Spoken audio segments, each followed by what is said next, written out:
Nabalungkot ang pamilya ng mga Matias dahil nga itong si Lilet ay talaga naman natulog ito sa kulungan.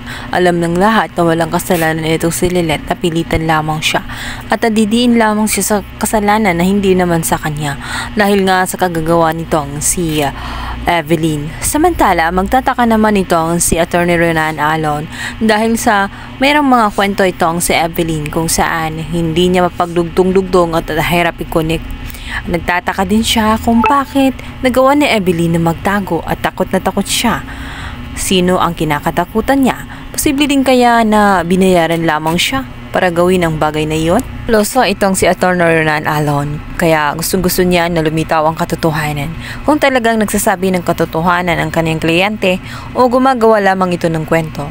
Kaya naman, ito ngang si Lilet ay dadaan sa isang examen kung saan idadramatize nila kung anong nangyari doon sa sinalaysay nitong si Evelyn.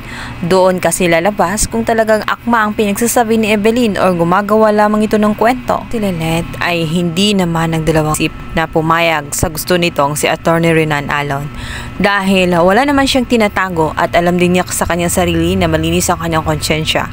Alam din niya na magagamit ang examen na yun at mapapatunayan talaga. Magagamit niya bilang ebidensya na talagang wala siyang ginawang masama at imposible ang mga ginagawang kwento nitong si Evelyn kung saan siya mismo ang pumatay sa kanyang ina. Kasi Lilet na gawin ang mga bagay na yun dahil alam niya sa kanyang sarili na wala siyang kasalanan.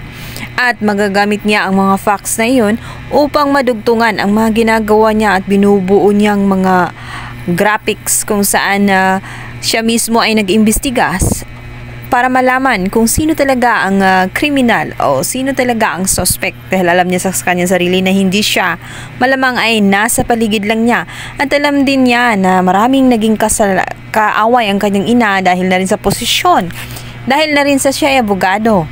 Ilang banda na naniniwala si Lilet na maipapanalo niya ang kanyang kaso at mapapatunayan din na wala siyang kasalanan.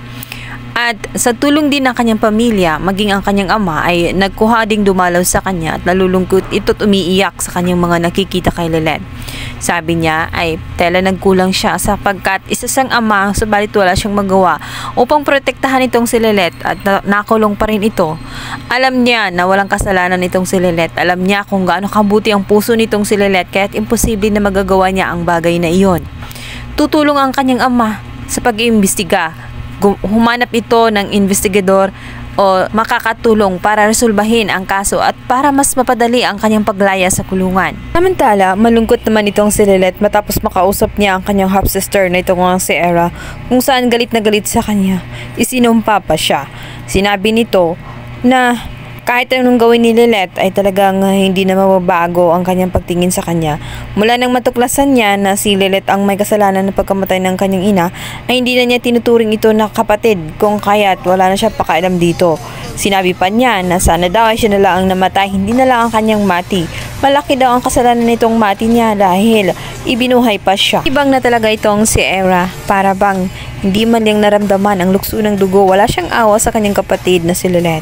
Kaya naman nasabi ni Lilet na kung nanonood ang kanyang ina ay natitiyak niya na hindi natutuwa itong si nanay niya na makita silang dalawa nagkagaganon. At hindi rin ito natutuwa sa ginagawa ni Era kung saan idinidiin niya ang kanyang sariling kapatid imbis na silang dalawa ay magtulungan para malaman kung sino talaga ang totoong suspect.